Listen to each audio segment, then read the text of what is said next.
Welcome to Prime Life. We call it Retirement 2.0. Leave each episode with tips and new ideas to help you navigate retirement in our new age. It's your time. Make it count. This podcast is for educational purposes only. It is not intended as medical, investment, or financial advice. We do not sponsor or endorse any of the individuals, companies, products, or services featured on this podcast. Any statements or opinions expressed are of the individual who makes them. We hope you enjoy the episode. Hello, everyone, and welcome to another episode of the Prime Life Podcast. I'm one of the co-hosts, Joseph Katz, here with my good friend, Mary. How are you doing today, Mary? I'm doing very well, partly because I'm here with you, and I'm very excited for our guest that I'm about to introduce. Well, let's not delay. Let's jump right in. Thank you, Joseph. Today on Prime Life Podcast, we have Ashley Jones. She's the founder and executive director of Love Not Lost, soon to be Memento Foundation. After losing her daughter to a terminal illness, she's dedicated her life to helping people heal in grief and trauma. Ashley, welcome to Prime Life Podcast. Please tell us a little bit about yourself and your journey to the creation of this amazing nonprofit organization.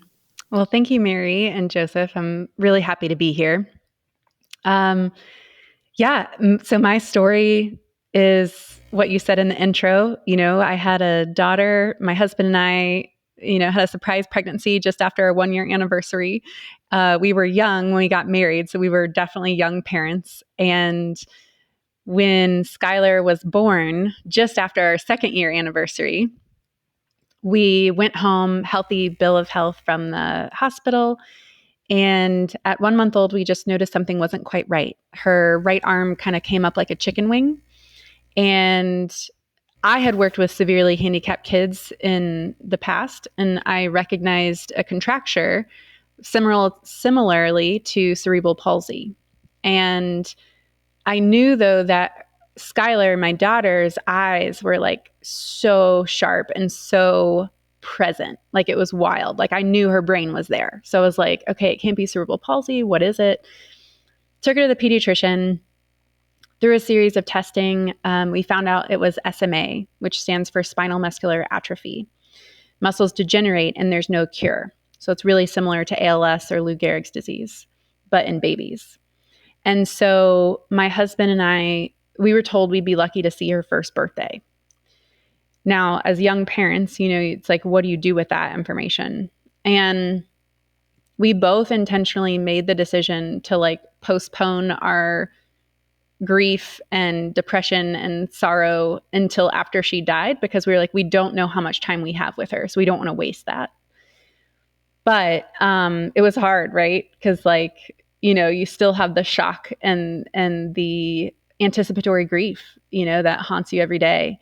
And so the good news is, my husband and I were young, but both of us had always been told we had, wise souls, or were wise beyond our years. And so I feel like we both had good heads on our shoulders as far as being able to reckon with what we were dealt and being able to choose the positive. During that time, a lot of our friends who were also very young didn't know what to do with us, right? Like no one's ever taught how to handle grief or how to support others. And so some of our friends disappeared. They just couldn't handle it. They didn't know what to say. They were afraid. And I don't blame them. But the good news is we also had a handful of friends who really stuck with us. I mean, really showed up for us. And one of those friends gifted us a professional portrait session. I didn't realize, I'm a photographer myself. And so I knew those photos were special, right? Just because they were professionally done, you could tell they were quality. They were photos I wanted to look at every day, right? But what I didn't expect was how impactful and helpful they were once she died. So Skylar ended up making it to 21 months with the help of a researcher before we had to say goodbye. And it was so special, so grateful for that time we had with her. And in the aftermath, there were days where I couldn't get out of bed. I just wanted to lay in bed and just not move. The only reason I did is because I had a dog who was so well trained that he refused to pee on the floor. And so he would just whine until, I took him out.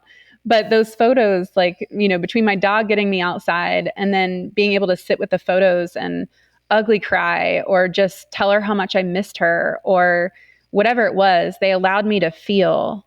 And over that first year of raw grief, I realized that feeling is actually healing.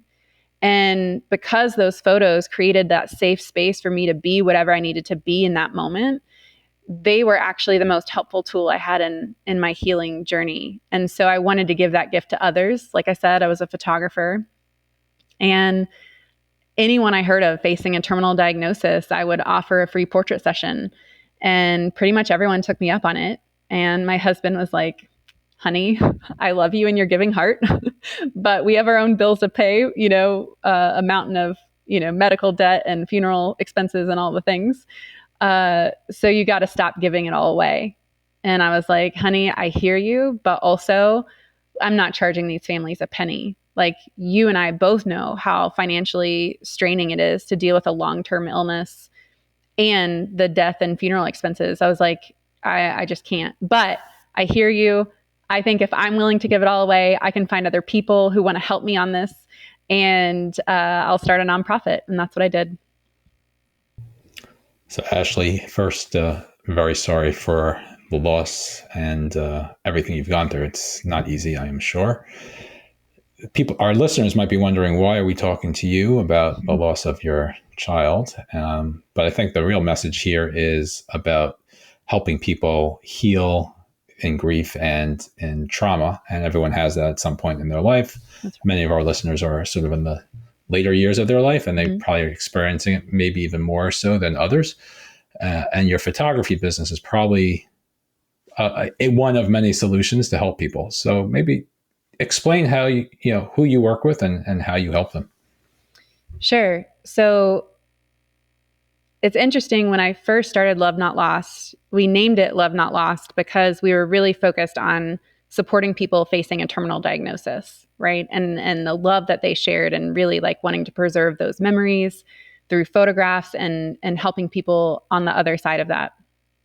But over the last 8 years, we've really grown to expand our services. And, to your point, grief affects everybody. And so what's interesting is we think of the things like death, right? That's like, oh, well, that's an obvious grief, right? But there's so many non-obvious grieving causes for grief in our society that we don't recognize. And in fact, we celebrate without acknowledging the grief in it. So for example, getting married, we have wedding showers and celebrations, but there is a grief, you're losing your individuality and your own freedom and, autonomy. There is a grief there. And having a baby, buy freedom, buy sleeping in and doing whatever you want. There is a grief there, and we have baby showers, but we don't acknowledge the grief in those moments. And so I think in our society, we have a lot of unacknowledged grief, and even empty nesters, right? People who've sent their kids off to college, they celebrate, right? You made it, you did a great job, you sent your kid into the world, good job. But there's an immense sadness, right? Your baby has left the nest and you miss them, and are they going to come back? I don't know. It's there are grieving moments in those celebratory moments too. So, and then of course, losing a job, losing a house, losing teammates, there's so many, even a job transition or a promotion, right? That's another celebrated thing. But sometimes promotions come with extended work hours or new responsibilities that are a bit of a grief moment, So I think it is applicable to everyone. Some people experience more often than others. Some people experience in more depth than others. But it is something that affects everyone. And so, over the last 8 years, although we focused on serving people with a terminal diagnosis, we have expanded our services to include community support for people facing any type of loss, any type of grief, to learn how to better support themselves or to support other people. So one of the tools we created was howcaniloveyoubetter.com, to just acknowledge, like, when someone's going through a tough time, it could be just a diagnosis, right? It could be a stage 2 diagnosis of cancer that they're expected to survive, but it still sucks, right? And so it's like, I acknowledge you're going through a tough time. I want to help you. Here are some things that I'm willing to do. And you can customize the list, and then you email it away. The person gets it. They can sit with it. They can think about it. Even just in the receiving of the email, they feel loved and thought of, right? So even if they never respond back, it's still effective to a degree. Stuff like that. So that's like one of our tools. We've designed our own line of empathy cards because I was so tired of going to the grocery store or Walmart or wherever and like wanting to burn the card aisle with all the horrible messages and, pity and sympathy and stuff. But yeah, yeah. So there were so many things that we've seen needs in our society and are working to fill those gaps. So that's our community support. We have an online community that people can join. We have a book club where anyone is welcome, where you can join us every quarter to read a book, or one time we watched a documentary, one time we listened to a podcast. So it's not all books. But it's an opportunity to come together and talk about things that our community and our society really just doesn't make space for, The last book we read was the 5 People You Meet in Heaven. It was such a good book, and it was a beautiful conversation. Like, it was just lovely. So that's another service that we do. Again, that community support piece. And then the last is our corporate care. And it's really our mission to bring grief and empathy training to the workplace, because people deserve to be loved and cared for in all areas of their life, not just at home.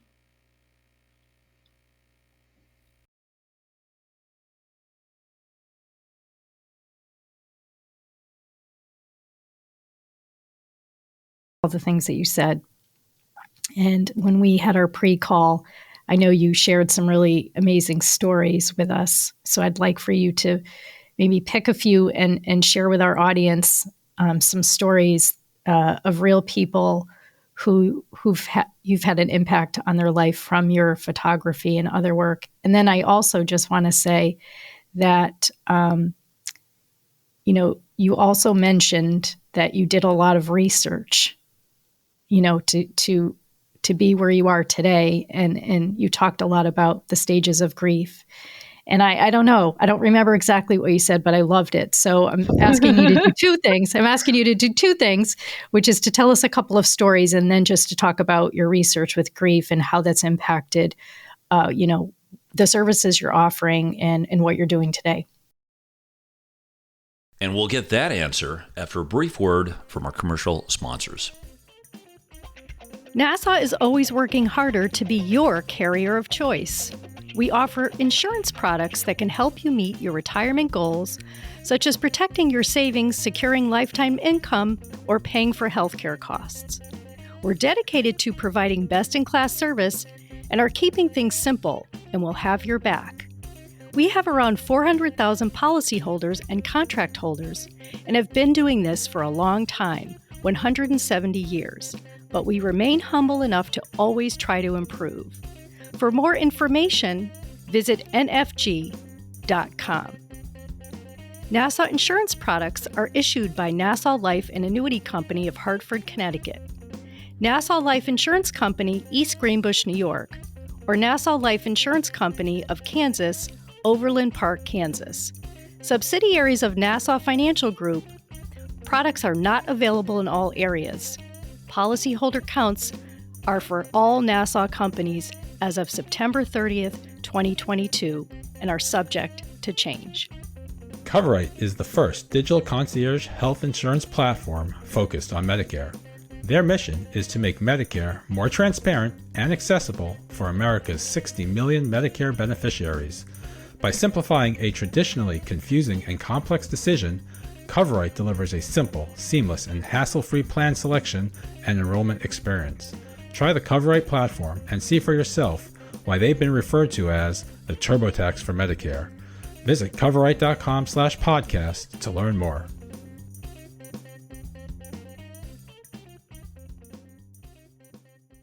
Yeah. So I'll take that in chronological order, which started with me researching, because when I was in the depths of my own grief and despair, people were just giving me books of other people's grief stories, right? Which, like, you can always learn from other people's stories, but when you're in the midst of that raw grief and pain, like, you don't need more pain to read, like, your grief brain is real, like your attention span is so short, and to just be reading other people's pain is too much. And so the hospice team had given me the pamphlet on the 5 stages of grief. My background, I thought I was going to be a doctor. I went to school for biochemistry. I wanted to be like a radiologist or a researcher. And then I realized no matter what, you still had to cut on dead people. And so I was like, all right, peace out. I'm not doing that. But I did end up switching to graphic design, graphic communications, and found my way there. However, like, my heart is always in the science world. And when the hospice team gave me the pamphlet on the 5 stages of grief, it didn't connect as much as I thought it would. And I was like really curious about Elizabeth Kubler-Ross's research.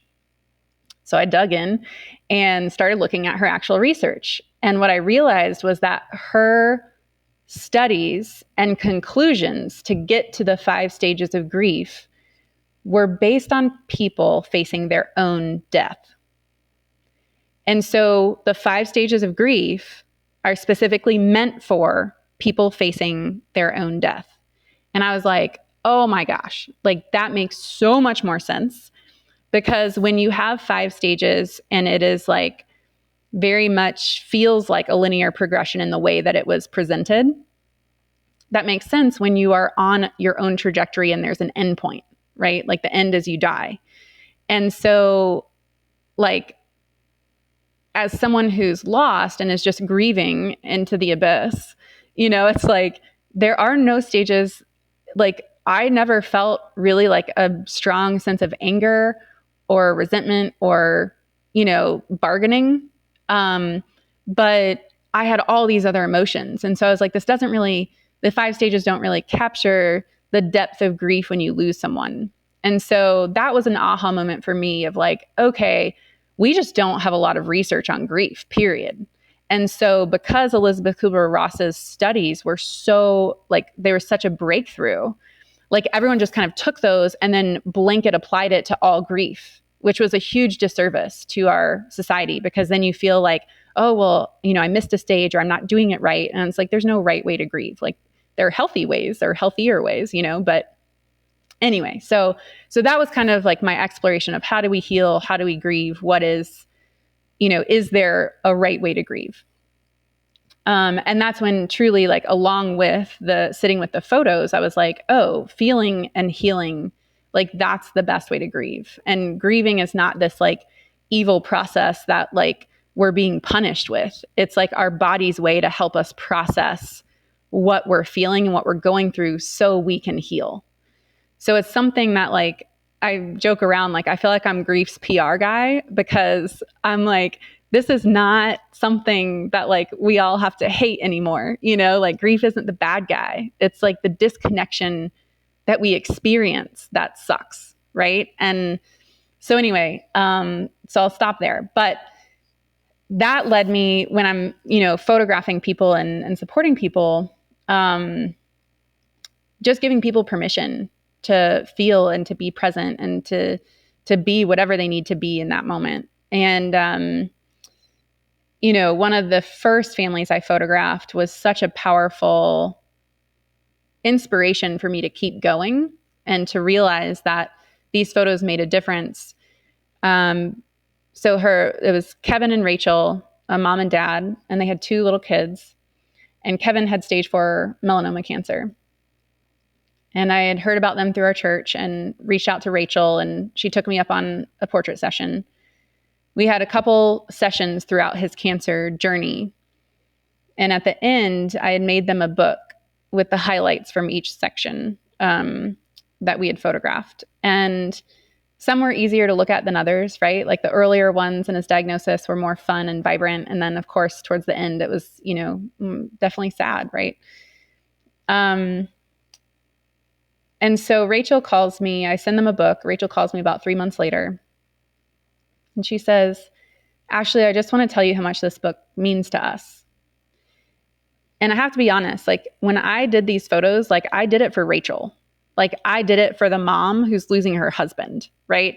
For the mom who's going to be a single mom for the first time in her life and is like going to be a mess, right? But she continued and said, I just want you to know how much my daughter has used this book. Anytime anyone new comes to the house, she takes them by the hand, walks them into the living room, sits them down on the sofa, and opens the album to introduce them to her daddy and tell his story. And it was like a mind-blowing light bulb moment of like, wow, like, first of all, my heart melted in a puddle. But second of all, I was like, holy cow, I did not even think about how these photos could help kids, right? Like how freaking cool that this is a truly like support tool that can help anybody, no matter their age, background, it's truly remarkable. Yeah, I was going to just touch on the point you made about own grief versus others' people grief, right? You're dying versus someone else going through that. And I've been in this space a little bit over the course of my career, and I never really thought of it that way. It's always about like the person who's going through it, not the person who is actually experiencing it, right? It's like first person versus third person almost. Your story just now about the child showing her everyone comes to the house about their parent, I think could be applied as well to grandparents and other generations, right? There's lots of organizations that, take people's histories so that the history lives on. So I think there's an interesting connection there. I mean, maybe you could talk a little bit about that as it relates to maybe older folks who want to keep their memories and traditions and stories going. Yeah, I think photography is such a huge legacy piece, right? Like when someone dies, photography is the first thing people turn to in most cases, right? We start searching for photos. We start searching for memories. We start searching for anything we can hold on to, right? And I think that that's the power of photos is that, just look at the history that we have of the United States, right? The photos that we have, the paintings that we have, it's like we can know the story of at least pieces of a story, right? Based on those visual elements that we have. Artifacts like mementos, right? It is such a beautiful way to honor someone's life and remember them.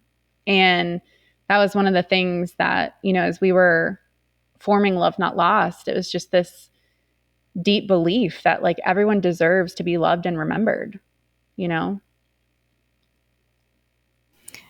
Ashley, again, it was so memorable, our conversation that we had on our intro call. You spoke about a photographer who, traveled a significant distance.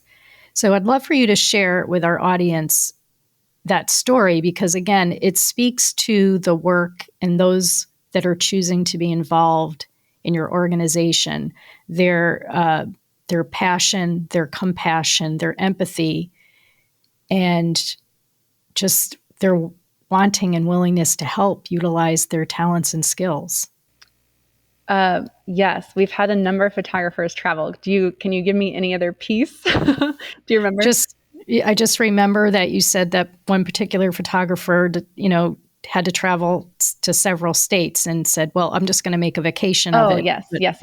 that one, Yeah. because that just, I remembered it. And I remember coming home that afternoon and sharing all of this with my husband, by the way, and I was just blown away by it. But I think a story or two like that is just really, it kind of speaks to the work and those that understand the importance of it. Absolutely. Yeah, it's really cool. So, when I started this, I always had a vision to scale to a national level and hopefully take it global someday. But,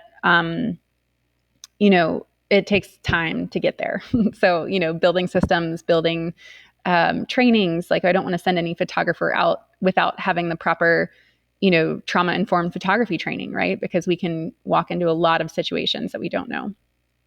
And so what's really, really been cool and beautiful about this work is the people that it draws in, and it's just the helpers of the world. It is so freaking cool that I get to meet so many amazing people and work with so many amazing people. So Shauna and Alex, and we've had so many photographers just serve truly with their whole hearts. It's been really inspiring. But the one that you're referring to, it's just fun because this is the first year that we've really started expanding to a national level and opening, trainings up to any photographer that has, lighting and posing knowledge in the United States. It's like, if you're a photographer, you're welcome to apply.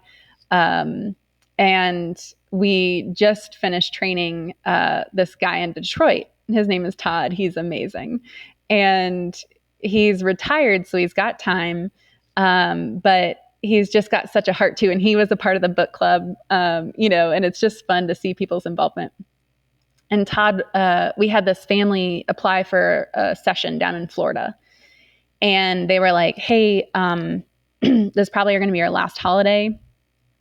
We're having all the family come down to Florida. Is there any way a photographer can come, December 22nd through 27th to do a session?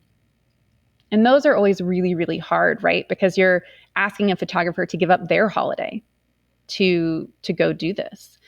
And at this point, we don't have enough photographers to serve people locally, right? So we have photographers in probably, 15 different states, maybe 20 different states.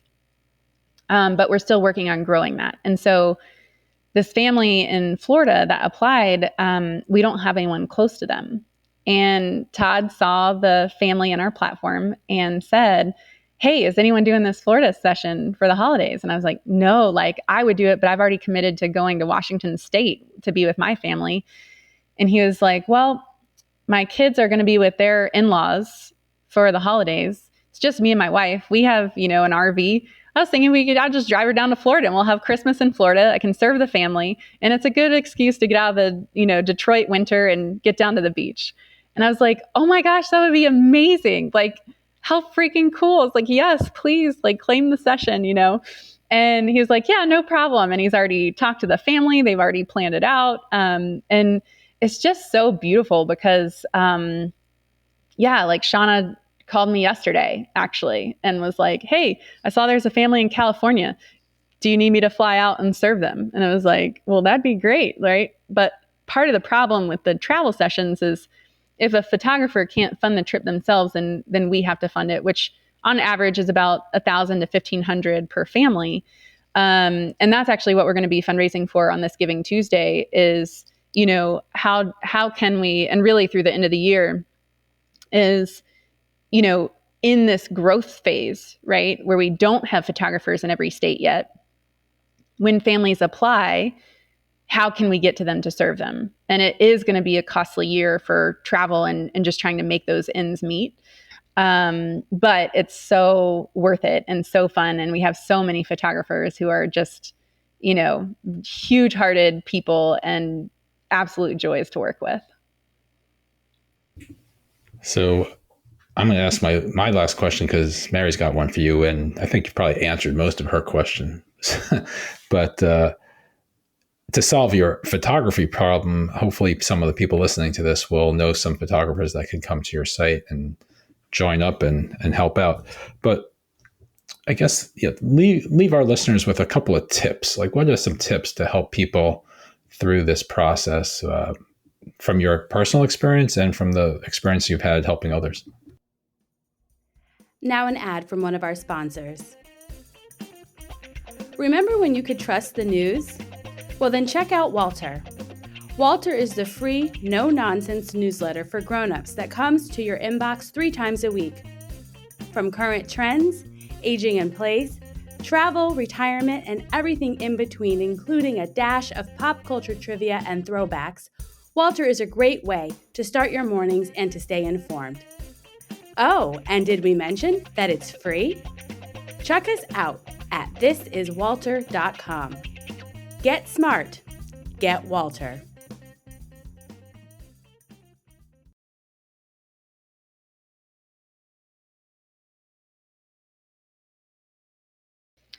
So the first one that is just, I feel like an immediate necessary thing to say is just release your expectations.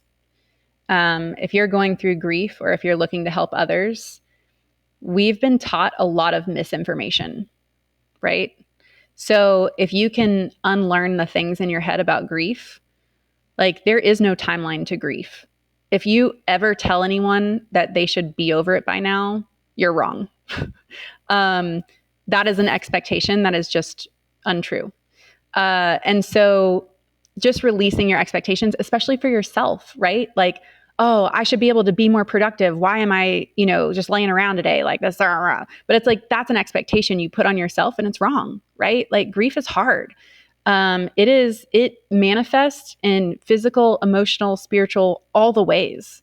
And so don't be hard on yourself, release your expectations and really just show up in love, right? Like, how do you love yourself better?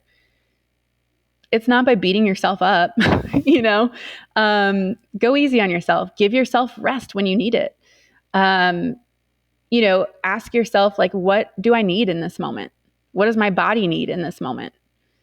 Do I really need that extra cup of coffee or the Coke with all the caffeine? Or do I actually need to go take a nap, right? I mean, I don't know. I know that everyone doesn't have that luxury, but truly, like, listening and acting when you can, right? How do I love myself? And then how do I love others? So if this person that you're trying to support, is really stuck in a rut and it just feels, depressed and lonely, it's like, well, like beating them out of it is not going to help, right? Like shaming them out of it is not going to help. How can we show up to love them? Maybe you don't even have to engage with them if it's too much. Maybe you send them a card in the mail that just says, hey, like, I'm here for you, right? Like, you're on my mind today. My heart is with you. I care for you. There's so many things that we can do to be kind to ourselves and to others and show up in love that I think really, really makes a difference, that are often overlooked or dismissed as too simple, but they really matter. And then I think the other piece too is for tips, like I saw this meme. It was basically like, you're just a complicated houseplant with emotions, right? Like you need sun, you need water, you need nutrients, right? Like we forget that we are human beings that like have basic functioning needs, like hydrating. How many of us actually drink the amount of water we're supposed to drink every day, right? Not many of us, I would guess, unless you're an athlete or you actually like really care, the health nut, whatever. But I feel like most of America does not get the amount of water that they need every day, myself included.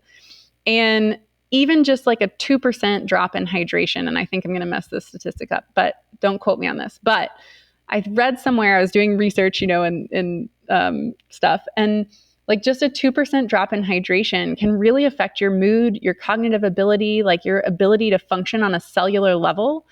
And I'm like, dude, I think I'm like 40% dehydrated, like let alone 2%. Like, and just think how much we could improve mood and function and, cognitive ability and all of that just from staying hydrated. So it seems simple, but it's those basic needs that really do add up as well. So Ashley, our last question, and I think you've answered it to a degree, but I'm still going to ask you anyway. So you could do anything, every day you wake up. Why do you do what you do?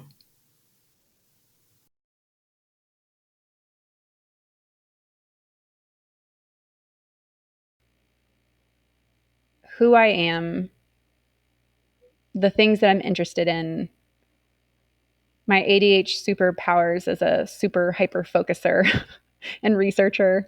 I really believe that this is my purpose work.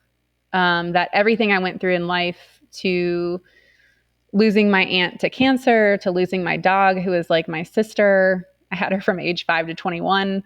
I'm an only child, so legit that mattered. I've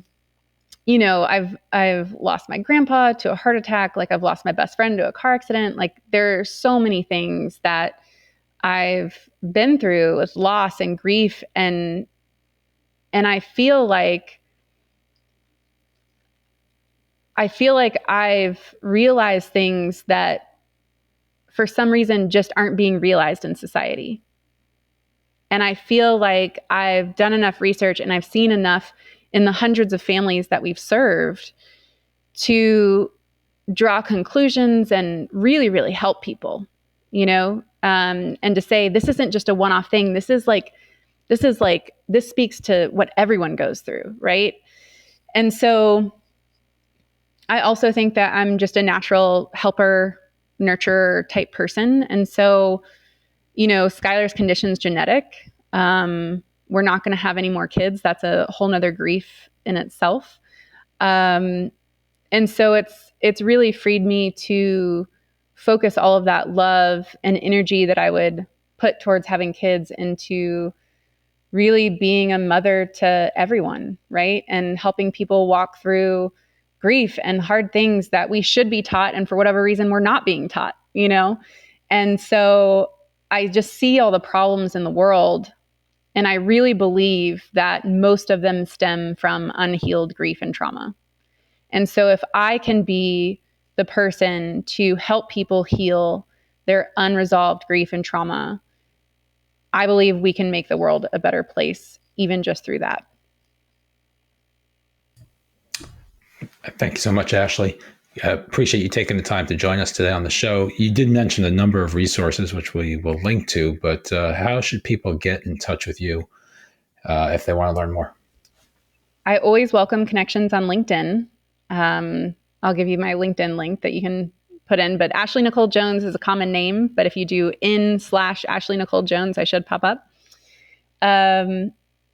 Even just to our website, fill out a contact form if you want to get involved, or join our community and go ahead and fill out the volunteer application if that's something you're interested in. You can be a general volunteer to help us with different events or fundraising, anything that you are specialized in that we might be able to, benefit from your services. General volunteers are always welcome, and then especially the photographer volunteers as well. So join us on our community platform, and then find me on LinkedIn. Thank you again, Ashley. Thank you, Mary, for another great episode. Everyone else, please tune in next week for another episode of the Prime Life podcast, and give us high ratings wherever you listen to this episode. Have a great day, everyone, and speak to you all soon. Remember to subscribe to the Prime Life podcast anywhere you find podcasts. You can find all of our episodes, contact information, and more on our website, primelifepodcast.com. Stay connected with us. Follow us on LinkedIn, Instagram, Facebook, and TikTok.